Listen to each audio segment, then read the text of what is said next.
नमः परमहंसाय स्वादित चरण कमल चिन्ह मकरंदाय भक्तजन मानस निवासाय श्री रामचंद्राय नमः।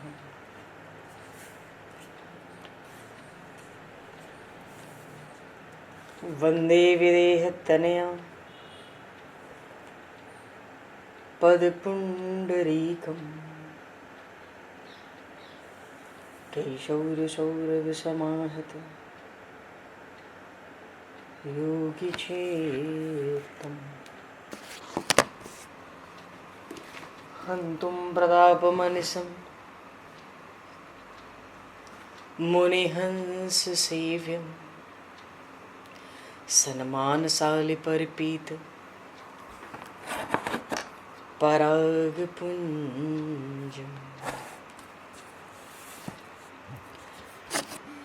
यत्र यत्र रघुनाथकीर्तनं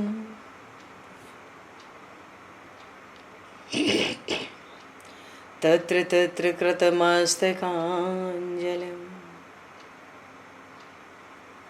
बाष्पवारि परिपूर्णलोचनं मारुतं नमत राक्षसान्तकम्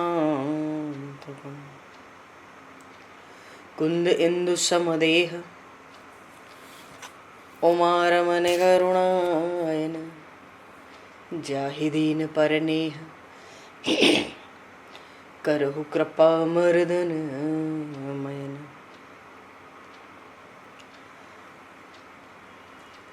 प्रहलाद नारद पराशर पुंडरीक व्यासे अम्बरीश शुक शौनक भीष्म दालभ्याम रुक्मांगद अर्जुन वशिष्ठ विभीषणादीन एतानहं परम भागवतान् नमामि। श्री सीतानाथ समारंभां श्री रामानन्दार्य मध्यमाम् अस्मदाचार्य पर्यन्तां वन्दे गुरु परम्पराम्।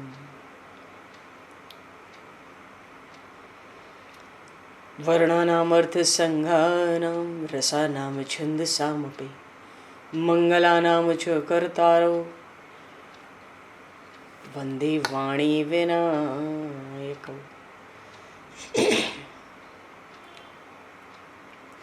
नान्यास्पृहा रघुपते हृदये स्मदीये सत्यं वदामि च भवान् अखिलान्तरात्मा भक्तिं प्रयक्ष रघुपुङ्गवनर्वरां मे कामादिदोषरहितं कुरु मानसं च।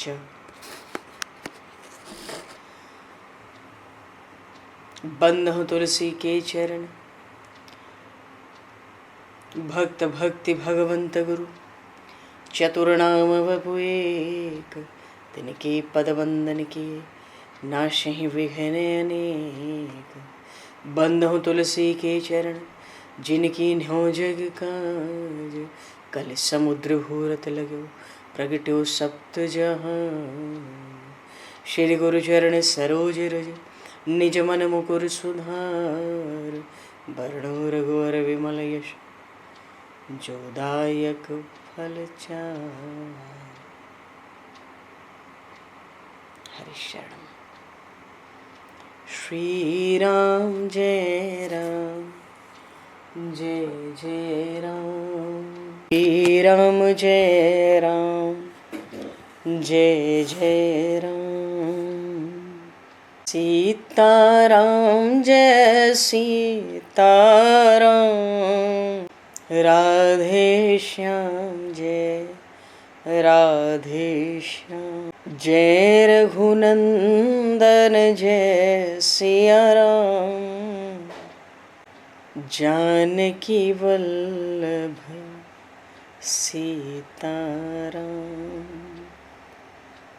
श्री राम जय जय राम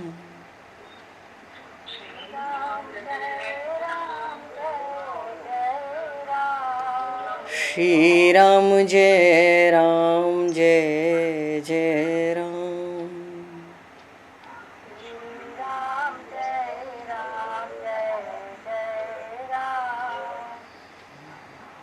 जय सिया राम जय जय हनुमान।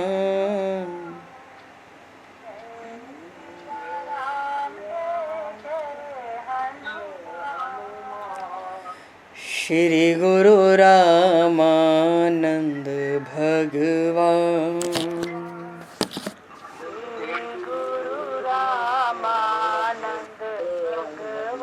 श्री गुरु रामानंद भगवान।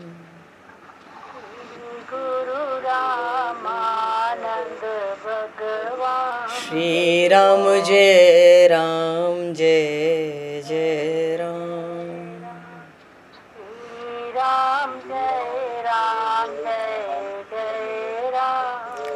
जय सिया राम जय जय सिया राम।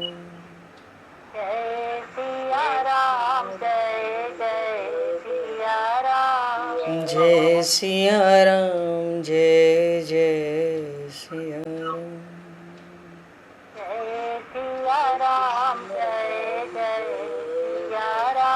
बोली सियावर रामचंद्र भगवान की जय।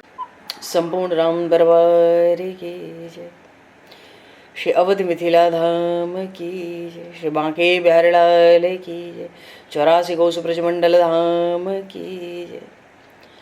श्री रामचरितमानस जी महाराज की जय। श्रीमन्नाम महाराज की जय। श्री पंडरीनाथ भगवान की जय। कली पावन अवतार गोस्वामी तुलसीदास जी महाराज की जय। सब संतन की जय, सब भक्तन की जय, समस्त वैष्णवन की जय, समस्त पूर्वाचार्य चरणन की जय, समस्त संप्रदाचार्यन की जय। श्री सद्गुरुदेव भगवान की जय। गंगा मैया की जय, जमुना मैया की जय, सरजू मैया की जय, गौ माता की जय, तुलसी माता की जय, पृथ्वी माता की जय, एकाशी महारानी की जय। जय जय श्री सीताराम, जय जय श्री राधे श्याम। नमः पार्वती पते हर हर महादेव। हरिशरणम।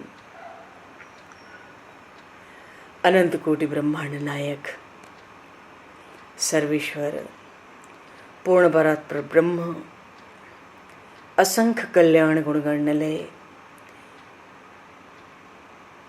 भक्तवांशा कल्पतरु शरणागत वत्सल भक्तवत्सल दीनबंधु दया सिंधु श्री कौशल्य आनंद वर्धन श्री दशरथ नंदन श्री जानकी कंठभूषण भगवान श्री सीताराम जी महाराज की असीम कृपा करुणा से श्री हनुमान जी महाराज की परम पावन भावमयी सन्निधि में महापुरुषों की भावमयी उपस्थिति में एवं आप सभी श्रद्धालु भक्त वैष्णवों की मंगल सन्निधि में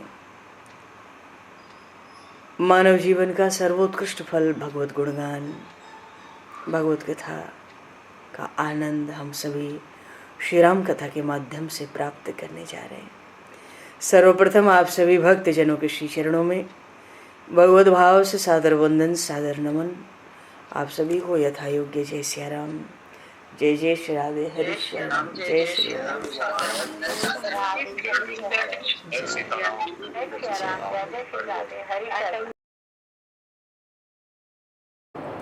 श्री रामचंद्र चरणों मनसा स्मरामि। श्री रामचंद्र चरणों वचसा गृह्णामि। श्री रामचंद्र चरणों शिरसा नमामि। श्री रामचंद्र चरणों शरणं प्रपद्ये। माता रामो मत्पिता रामचंद्रः, स्वामी रामो मत्सखा रामचंद्रः, सर्वस्वं मे रामचंद्रो दयालो, नान्यं जाने नैव जाने न जाने। सियावर रामचंद्र की जय। सर्वप्रथम आज सभी को श्रावण मास के शुक्ल पक्ष की पुत्रदा एकादशी की बहुत बहुत बधाई, बहुत बहुत शुभकामनाएं। एकादशी एक महान तिथि है, केवल पुण्य देने के लिए नहीं, जीव को भवसिंधु से निकालने के लिए, भगवत चरणों की प्राप्ति कराने के लिए। प्रत्यक्ष परमात्मा का साक्षात्कार करने के लिए हम लोग जीवन में बहुत से पुण्य कर्म करते हैं। जैसे आज के दिन ये कर लो, कल के दिन वो कर लेना चाहिए, परसों ये कर लेना, कुछ भी कर लो, है तो कर्म। और कर्म अच्छे हों या बुरे हों, शुभ हों या अशुभ हों, वो बांधेंगे। और बंधन तो पशुओं को, पक्षियों को भी अच्छा नहीं लगता ना। शुभ कर्म बांधेंगे, अच्छे अच्छे कर्म करेंगे, पुण्य मिलेगा तो स्वर्ग में जाएंगे। पर स्वर्ग में जिस दिन पुण्य समाप्त होगा, सीमित जीवन में किया गया पाप और पुण्य भी सीमित होता है। जिस दिन पुण्य स्वर्ग आदि लोकों में समाप्त होगा, यहीं पे गिराए जाएंगे। पहले मनुष्य का ही शरीर मिलेगा, क्योंकि उस समय हम पुण्यात्मा जीव होते हैं। फायदा क्या हुआ? पाप कर्म किए, अशुभ कर्म किए तो नरकों में गए, पाप का फल भोग लिए तो फिर आएंगे 84 लाख योनियां काट करके। कहना सहज है, पर इसका विचार करें तो बड़ा भयानक है ये सब कुछ। कर्म शुभ हो या अशुभ, पाप हो या पुण्य, सब बंधन देने वाले हैं। हमको बंधन में नहीं आना है। बहुबंधन से मुक्त करती है एकादशी। बोलिए काशी महारानी की जय। तो क्या जीवन में सत्कर्म नहीं करने हैं? खूब करने हैं। केवल सत्कर्म सद्धर्म का ही आचरण करना है, सत्य और सदाचार का ही आचरण करना है। तो पुण्य तो होगा, भगवान के चरणों में अर्पित करना है। कैसे पता पड़ेगी कि हमारा कर्म, हमारे सत्कर्म भगवान के चरणों में अर्पित हो गए? उन कर्मों को हम धीरे धीरे भूल जाएं, हमें याद ही ना रहे कि कभी हमने वो कर्म किए थे। जिस दिन उन कर्मों का पूर्णतः विस्मरण हो जाएगा, हम समझ लें कि हमारे पूर्व कर्मों का, सत्कर्मों का समर्पण परमात्मा के चरणों में हुआ और उन परमात्मा ने उनको स्वीकार कर लिया। पुण्य करके भी यहीं आना है सारे सुख भोग के, पाप करके भी यहीं आना है, ये नहीं चाहिए। अपने को तो परमात्मा की भक्ति चाहिए, उनका प्रेम चाहिए, उनके चरणों की अनन्य शरण चाहिए, परमात्मा की झांकी का दर्शन चाहिए। हमें जीवन को सफल करना है। एक मनुष्य को अपने जीवन में अधिकाधिक कितना लाभ हो सकता है, शास्त्र सम्मत, निगम आगम सम्मत, वो यही है। सबका निचोड़ यही है। बोलिए काशी महारानी की जय। सब संतन की जय, सब भक्तन की जय। अच्छा, अभी हम लोग श्री रामचरितमानस की कथा चल रही है। थोड़ा सा प्रसंग ले पाएंगे आज, क्योंकि आज एकादशी है। थोड़ी सी एकादशी की कथा की ओर भी देखना चाहिए और भागवत श्रवण का विशेष लाभ। अब तो जागरण में आने लगे हैं लोग, ठीक ठाक लोग आने लगे। अरे जो सोवत है सो खोवत है, जो जागत है सो पावत है। अभी कोई गाड़ी पकड़नी हो, ट्रेन पकड़नी हो, बस पकड़नी हो तो रात भर जग लेंगे। घर में कोई उत्सव हो जाए, बढ़िया आनंद आ जाए, रात भर जगना रहता ही है। बड़ी सुंदर सुंदर घड़ियां मिल जाए तो, पर परमात्मा के लिए आखिर तो एक दिन सब छूटेगा भैया। व्यवस्था करके रखो। प्रभु की इतनी कृपा है, संत सदगुरु के चरणों का आश्रय दिया है, जीवन में सत्संग दिया है। भगवान अपने लीला चरित्र कह रहे हैं, सुना रहे हैं, हम नाम संकीर्तन भक्ति कर रहे हैं। अब बस इतना ही बचा है, निरंतर प्रभु की कृपा की प्रतीक्षा की जाए। अपने प्रारब्धों को भोग लिया जाए, सुख और दुख। सुख में ज्यादा उछलने की आवश्यकता नहीं है, दुख में ज्यादा दुखी होने की आवश्यकता नहीं है।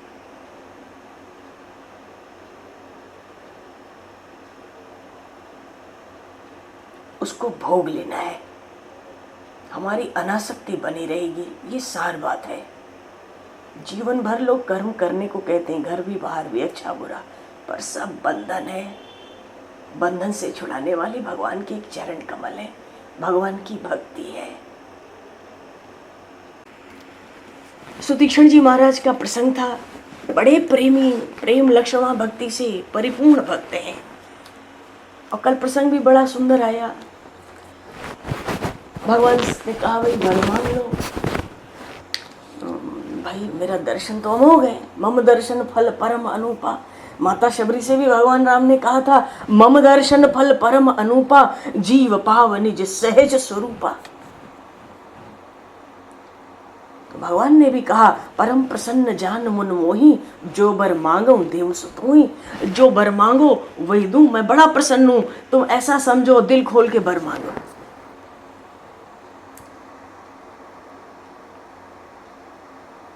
सुतीक्षण जी कहते हैं मैंने कभी किसी से बर तो मांगा नहीं आज तक।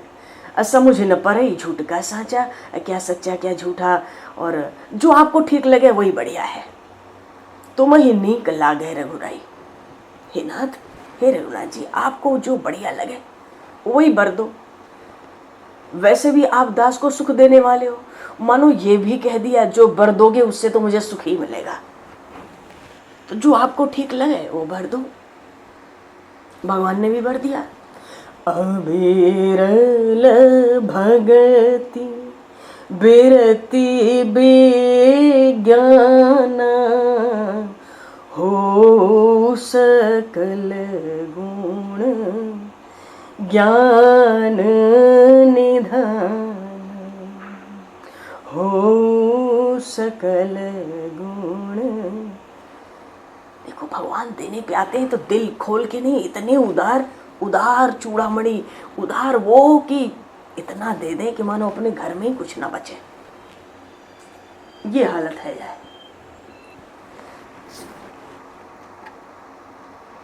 अविरल भक्ति, निरंतर अनपायनी भक्ति, विरति खूब बढ़ के, परिपूर्ण वैराग्य, खूब विज्ञान, कण कण में भगवत दर्शन करो, गुण और ज्ञान के भंडार हो जाओ। क्या नहीं दिया। जिस भक्त में प्रेम लक्षणा भक्ति है, अब इससे बढ़कर उनको प्रभु क्या दे सकते थे। प्रेम लक्षणा भक्ति का और सद्गुण का यश, और भगवान खुद चाहते मेरे भक्त का यश हो, उसकी कीर्ति हो। अरे भक्त भगवान का यश बढ़ाते हैं, भगवान सोचते हम ऋणी हो गए। भगवान तो सदा से ही भक्तों के ऋणी हैं। इसका भी यश बढ़ाओ, हो सकल गुण ज्ञान निदाना। सुतीक्षण जी बोले प्रभु आपने जो वर दिया वो तो मुझे मिल गया। कि राम तो एक ही बार बोलता, दो बार बोलने की कोई बात नहीं, बस हो गया। अब वो दो जो मुझे बात है। भगवान ने कहा अरे ये भी तो विचित्र है भाई। लक्ष्मण जी को देख के प्रभु मुस्कुराए, ये क्या लीला है। पहले हमसे कह दिया हमें वर मांगना नहीं आता, आपको जो ठीक लगे वो दे दो, जो भी दोगे उसमें हमें सुख ही मिलेगा, क्योंकि आप दास सुखदाई हो। अब मैंने जब भरपेट दे दिया तो अब तो ये सुतीक्षण जी कह रहे हैं कि जो आपको अच्छा लगा था सो आपने दे दिया, अब जो मुझे अच्छा लगे वो दो।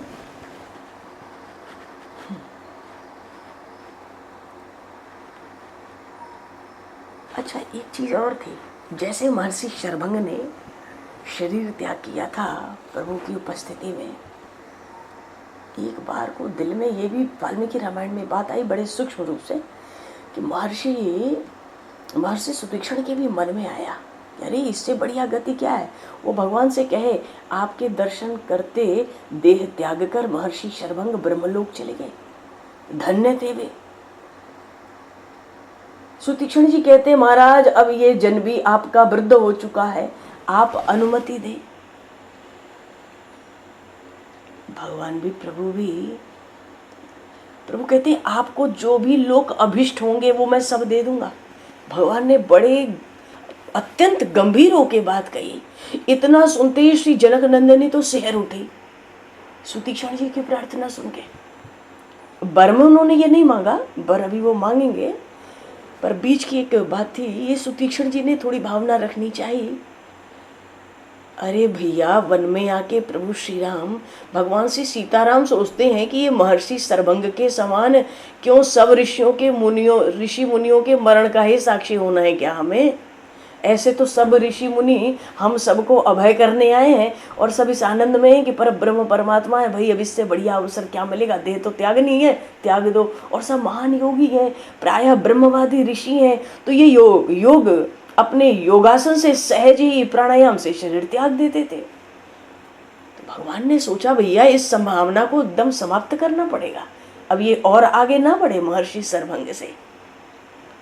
प्रभु ने भी मौका देख के झटका, महर्षि सुतीक्ष्ण अभी तो आपका आतिथ्य हमें बहुत दिन तक इच्छा है, अभिष्ट है, और अभी तो आपके गुरुदेव के भी दर्शन करने हैं और बड़ा दुर्गम प्रदेश है, आप ही तो पथ प्रदर्शक बनेंगे तभी तो हम महर्षि अगस्त तक पहुंचेंगे। मानो प्रभु याद भी दिला दिए, गुरु दक्षिणा देनी है नहीं देनी है। सुतीक्ष्ण जी तुरंत कहते हैं, हे मेरे स्वामी, हे मेरे नाथ, सेवक की आन बान निभाना तो आपको खूब आता है, आप ही को आता है, आप ही को आता है।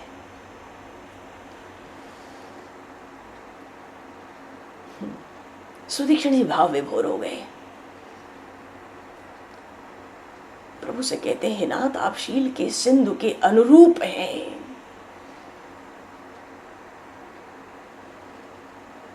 अरे वन में ही तो रहना है, ये आश्रम भी आप ही का है, यहाँ एकांत है, जल की सुविधा है। हाँ मृगों का, हिरणों का थोड़ा उपद्रव है, पर क्योंकि नरवाद कूदते रहते हैं, इधर उधर फुदकते हैं, पर आपको उनकी क्रीड़ा प्रसन्न नहीं करेगी, आप यही निवास करो। प्रभु श्री राम कहते हैं, हम तो यहाँ रहने आए ही हैं, पर दंडक वन में दंडकारण्य के तपस्वियों के भी तो हमें दर्शन करने हैं, उन तपस्वियों ने ही हमें आप तक पहुंचाया है, अब आप हमारे पथ प्रदर्शक बनकर हमें उनका दर्शन सुलभ कराएंगे।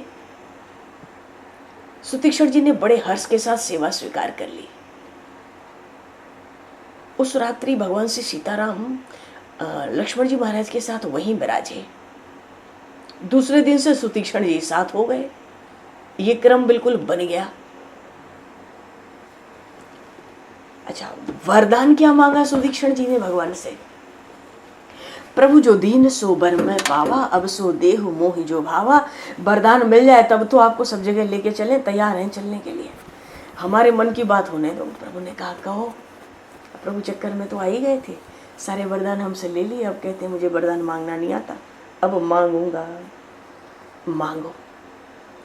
सुतीक्ष्ण जी कहते हैं कितनी प्रेम की बात है, ये क्यों अलग से कहते हैं तो सब ब्रह्मवादी ब्रह्मर्षि, इनको तो ब्रह्म में लीन होना चाहिए, पर चलते चलते जीवन के अंत में भगवान मर्यादा पुरुषोत्तम पूर्ण परात्पर ब्रह्म सच्चिदानंद घन उन परमात्मा श्री राम के सगुण रूप की झांकी मिल गई। झांकी क्या, रह नहीं आए दंडक वन में।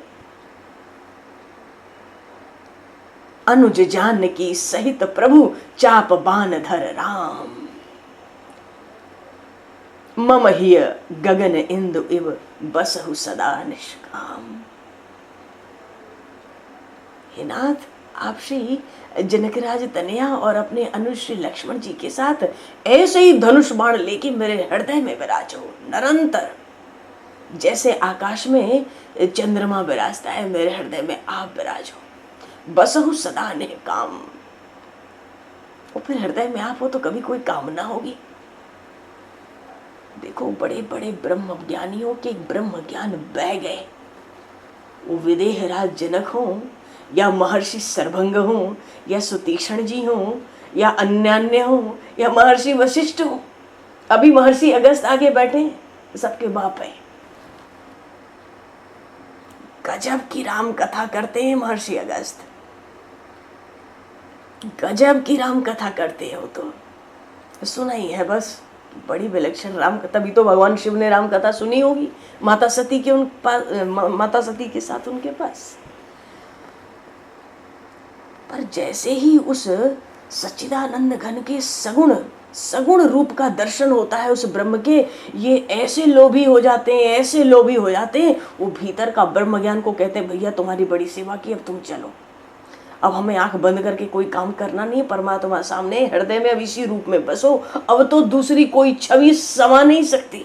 अनुज जानकी सहित प्रभु चाप बाण धर राम, ये धनुष बाण भी लिए रहना, ये वही सुतीक्षण जी हैं जो तपस्वियों ने बताया प्रभु श्री राम आ रहे हैं अपनी भार्या और अपनी भाई के साथ, तो हंसते थे, भाई भार्या, ये ब्रह्म के कोई संबंध भी होता है।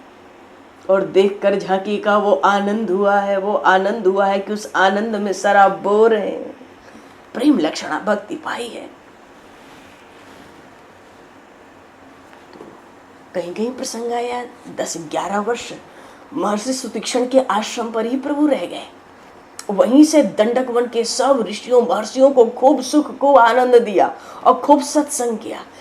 जब अयोध्या से चलकर आए थे प्रभु वनवास के लिए, तो पिताजी से, माताओं से, अन्य अन्य लोगों से प्रतिष्ठित यही कहते थे, अरे वन में मेरा सौभाग्य जगह, महर्षियों का सत्संग लूंगा, उनका संग लाभ करूंगा।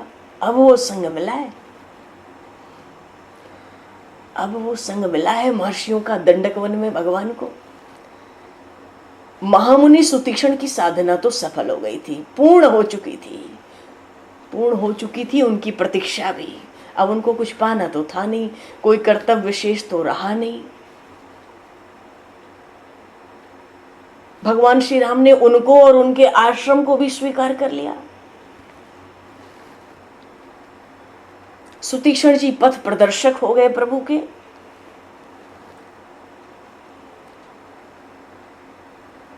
अवश्य ही अधिकांश समय तो आश्रम से बाहर अन्य ऋषि मुनियों के आने जाने में, उनका आतिथ्य सत्कार करने में व्यतीत हुआ होगा। घूम फिरकर प्रभु के आने का जो केंद्र होता था ना दंडक वन में, वो ये सुतीक्षण जी का आश्रम ही था।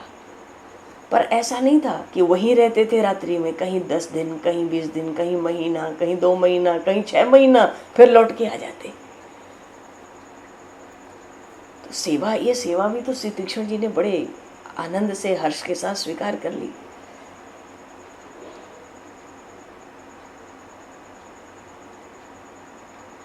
एक तरफ जाते तो उस तरफ के जो तपस्वी ऋषि मुनि होते, उनका आतिथ्य स्वीकार करके लौटने में कई कई दिन, कई सप्ताह भी लग जाते थे।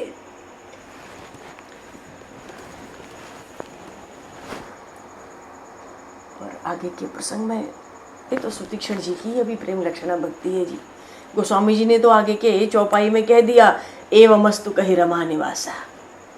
सुतीक्षण जी को कहा कि ठीक है भाई, तुम्हारे हृदय में हम श्री जानकी और लक्ष्मण के साथ धनुष बाण लेके रहेंगे, ठीक है, तुम प्रसन्न हो जाओ। बोलिए सियावर रामचंद्र भगवान की जय। ये जो झांकी तुम देख रहे हो, एक तरफ लक्ष्मण जी, एक तरफ जानकी जी, और धनुष बाण लेके, दहिने लखन जी बाएं जन के दुलारी है, मंगल भवन अमंगल हारी है, मंगल भवन अमंगल हारी है, मंगल भवन।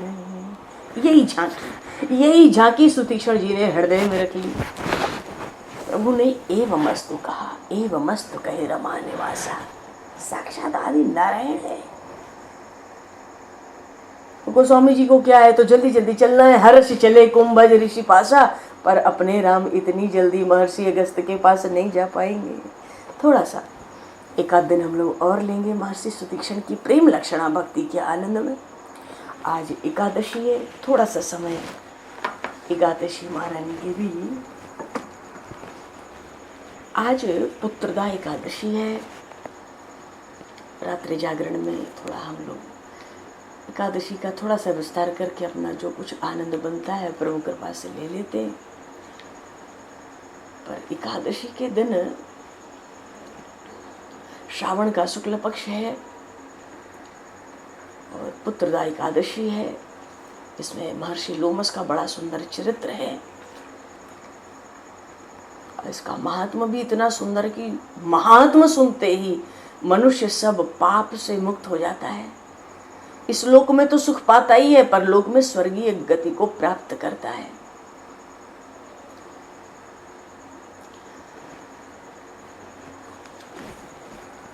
बोलिए श्री पुत्रदा एकादशी की ये जय।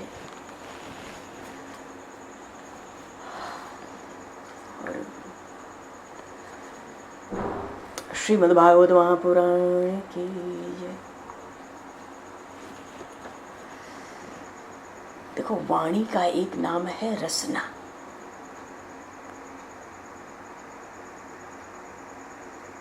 जिससे रस का आस्वादन हो। और रस क्या है? रस तो है रसो वैसह। रसो वैसह वेद वाक्य है। इसके अनुसार परमात्मा श्री भगवान ही है। उन्हीं के माध्यम से संसार की अन्यान्य वस्तुओं में हम लोगों को रस स्वाद की अनुभूति होती है।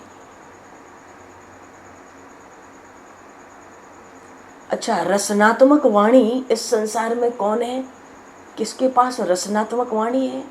जिसने भगवान के नाम आदि, संकीर्तन आदि, कथा आदि का सेवन कर लिया। जिस वाणी से भगवत भजन हो गया, वो वाणी रसनात्मक वाणी है।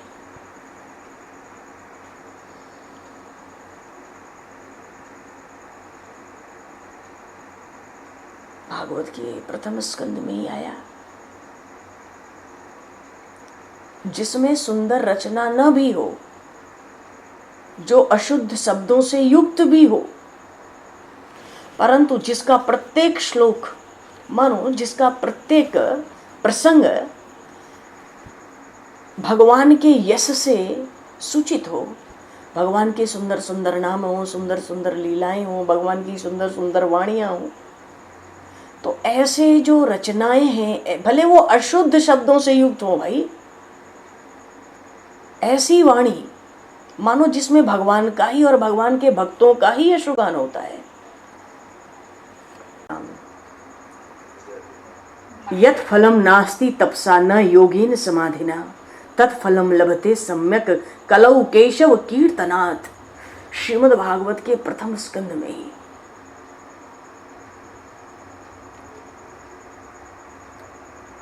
श्रीमद् भागवत का श्लोक तो नहीं लग रहा।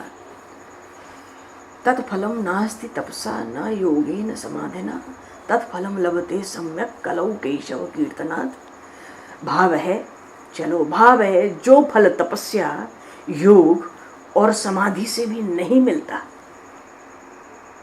तत्फलम नास्ति तपसा न योगेन समाधिना। जो फल तपस्या, योग और समाधि से भी नहीं मिलता, कलयुग में वही फल भगवान श्री हरि के कीर्तन से भली भांति मिल जाता है। ऐसे भगवान के नाम संकीर्तन की महिमा। अहो देवर्षि धन्योयम यत् कीर्तिम सारंग धन्वनः। श्रीमद् भागवत में आया, गायन माद्यन निधम तंत्रया रमयत यातुरम जगत। आहा, ये देवर्षि नारद धन्य है। क्यों? क्योंकि ये शारंग वाणी भगवान की कीर्ति को अपनी वीणा पर गा गा कर स्वयं तो आनंद मग्न होते ही हैं, साथ साथ इस तीन ताप से तपने वाले जगत को भी आनंदित करते हैं।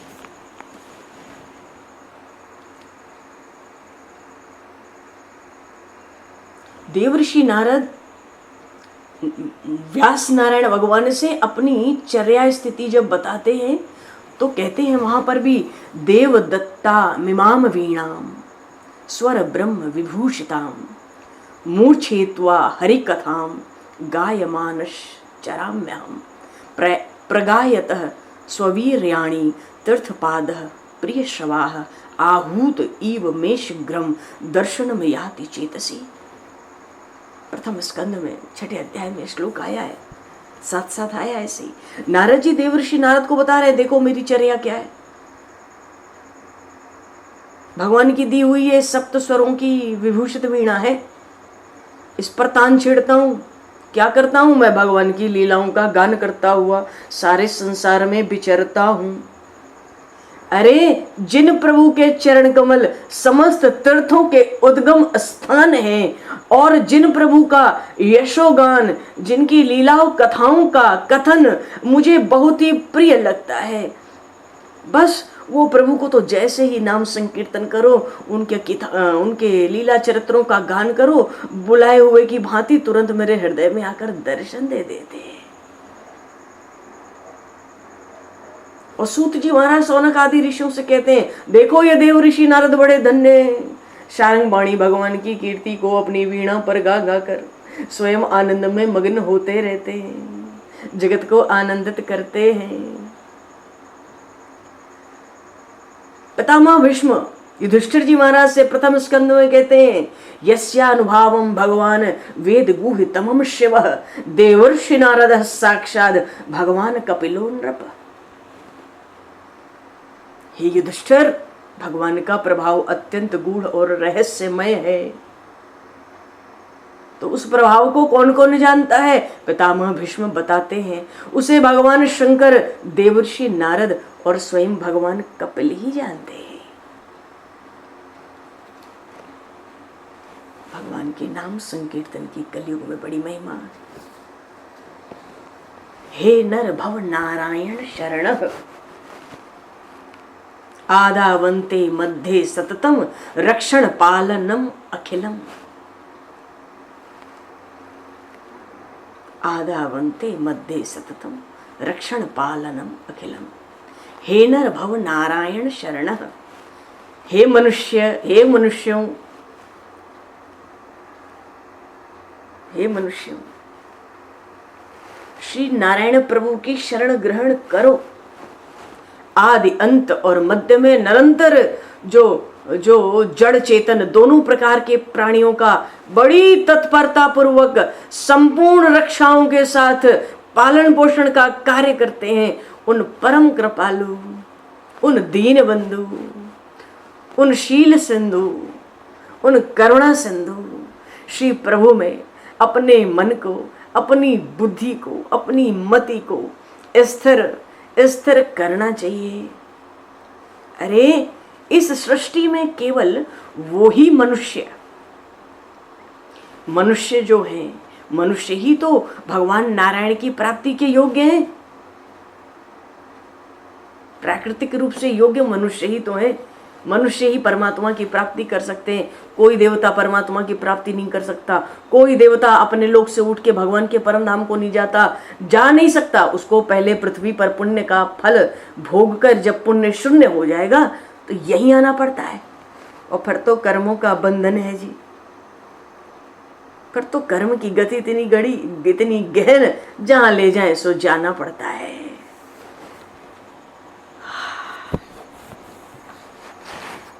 बोलिए श्री भक्त वत्सल भगवान की जय।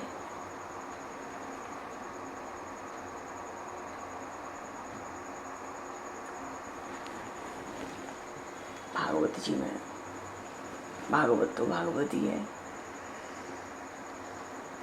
भक्तजन तो शृण्वन्ति गायन्ति गृह्णन्ति भीषणः स्मरन्ति नन्दन्ति तवे हितं जनाः तो एव पश्यन्त्य चिरेण तावकं भव प्रवाहो परमं पदाम्बजम्।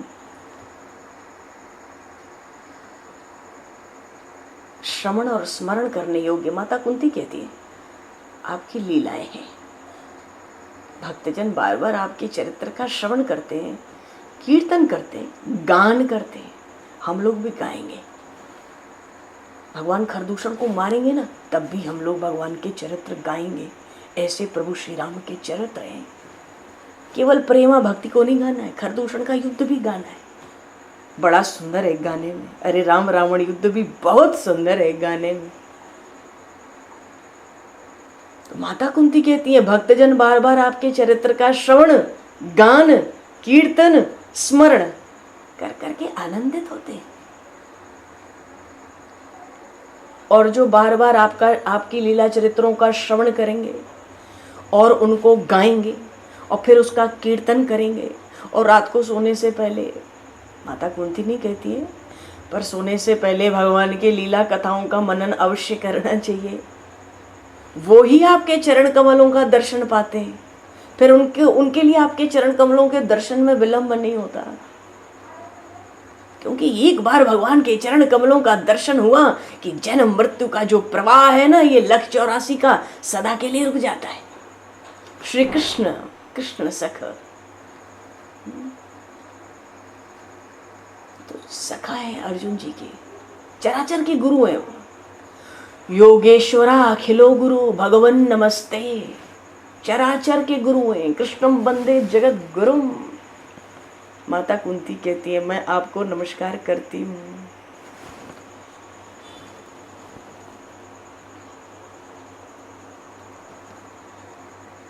बोलिए श्री भक्तवत्सल भगवान की जय। भगवान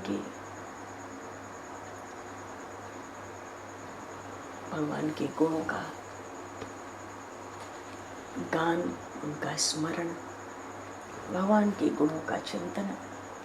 हरि हरे नमः, कृष्ण यादवाय नमः, गोपाल गोविंद राम श्री मधुसूदन। ये जो मधुर मधुर, उनसे भी मधुर नाम है। आर्त भाव से भक्त पुकारता है, प्रभु प्रसन्न होते हैं। हे परम प्रभु, प्रभु हे भगवान, आपकी सेवा के 6 अंग हैं। तो सेवा में प्रभु के क्या क्या आता है जी, सुन लो एक बार। नमस्कार, स्तुति, समस्त कर्मों का समर्पण, और जो सेवा पूजा अर्चना होती है, और चरण कमलों का चिंतन, लीला कथा का श्रवण, ये 6 बात है। ये जो षडंग सेवा है, सेवा के जो 6 अंग हैं, इसके बिना भगवान के चरण कमलों की भक्ति कैसे प्राप्त हो सकती है। किम भक्तिम जनः परमहंस गतौ लभेत। तो 6 अंग क्या है, प्रभु को नमस्कार करना, आरंभ में और अंत में। आरंभ करके सेवा आरंभ करनी चाहिए और अंत में नमस्कार करनी चाहिए, प्रभु की स्तुति करनी चाहिए, सब कर्म उनको समर्पित कर देने चाहिए। पूजन अर्चन, भगवान के चरण कमलों का चिंतन और लीला कथा का श्रवण। कथा सुने बात बनती नहीं, चरित्र, कथा का अर्थ है चरित्र। और चरित्र में क्या मिलता है, भगवान के नाम और गुणों की अपार महिमा। जो ही तो भक्त को बल मिलता है, अरे हम भी चलें, जब इतने अधम निकल गए तो हम भी कोई पतला छोटा मोटा रास्ता देखें। इतने खरे सिक्के गए, उसी के बीच में एक खोटा ही सही। कहाँ ध्यान में जाता है इस भीड़ में कौन सा खोटा सिक्का आ रहा है। और किसी की दृष्टि पड़ी तो भगवान के गुणों को चिल्ला चिल्ला के गाने लगेंगे सबके बीच में। भगवान भी सोचेंगे इसको पार नहीं लगाया तो ये आफत कर देगा, न जाने कितने गुण सुन के आया है, इतने गुणों की दुहाई देता है, अपने कर्मों की ओर नहीं देखता। प्रभु आपने तो बताया ही नहीं कि आप कभी कर्मों की ओर भी देखते हो, आप तो एक प्रणाम की ओर देखते हो। तो उतना ही देखो, हमारे ओर मत देखो, अपनी महिमा की ओर देखो। हमारी ओर देखोगे तो हमारा तो निस्तार होने वाला नहीं है, कोट कल्प कल्प में निस्तार नहीं होगा। करोड़ों जन्म तो कम है, कल्प कल्प में निस्तार नहीं होगा। और आप अपनी महिमा, अपने गुणों, अपने स्वभाव, अपने शील की ओर देख लो तो फिर हमसे बड़ा कौन है। भगवान के चरण कमलों का चिंतन और लीला कथा का श्रवण, समस्त कर्मों का समर्पण, भगवान की पूजा अर्चना, उनको नमस्कार और उनकी स्तुति। स्तुति का अर्थ ये कि उनके गुण सुना दे, रोज याद दिलावें 10 बार। प्रभु ध्यान दो, प्रभु देखो महाराज, कृष्ण दहित गोपाल गोविंद राम श्री मधुसूदन। हरि हरे नमः, कृष्ण यादवाय नमः, गोपाल गोविंद राम श्री मधुसूदन।